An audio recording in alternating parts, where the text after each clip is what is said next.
साहब राम राम जी। मुझे लगा था पहले नितिन दास की ही दिमाग खराब हुआ है, लेकिन आप लोगों को अब पता लगेगा नितिन दास के चेले का भी दिमाग खराब हो गया, इसकी मानसिक संतुलन खराब हो गया। देखो ये भी। आत्म ज्ञान बिना नर भटके, अरे कभी मथुरा कभी काशी, मोहे देखते आवे हंसी, पानी में नींद प्यासी। अब आप कौन सा ज्ञान दे रहे हैं? आप मंत्रों का ज्ञान दे रहे हैं।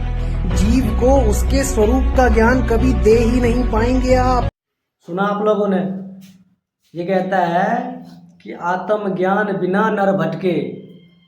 ठीक है, जब तक आत्मा को अपना ज्ञान नहीं होगा, यानी आत्म ज्ञान नहीं होगा, तब तक नर भटकेगा। ये बात तो सही है, लेकिन अब देखना है क्या कहता है। देखो इसी वीडियो में। वो आत्म ज्ञान कभी दे ही नहीं पाएंगे, क्योंकि यो संतों ने भाई भर भर कर बोला है। जो आत्मा और परमात्मा, जैसे अभी तक हम सुना करते थे इन नकली संतों से कि भाई आत्मज्ञान हो गया, आत्मज्ञान हुए बिना मोक्ष नहीं होता। आत्मज्ञान का अर्थ है अपने विषय में जानकारी, मैं कौन हूँ, मेरा उद्देश्य क्या है, मैं यहाँ इस जन्म और मृत्यु के चक्कर में क्यों फंसा हुआ हूँ। ये तो है आत्मज्ञान।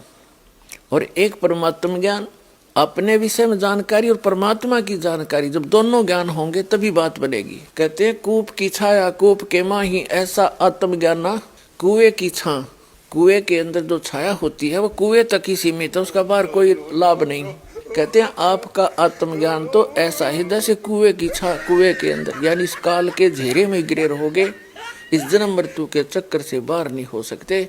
तो परमात्म ज्ञान से बात बनेगी। वो परमात्म ज्ञान इस दास पर दया करी कबीर भगवान ने और मेरे गुरु पूज्य गुरुदेव जी महाराज।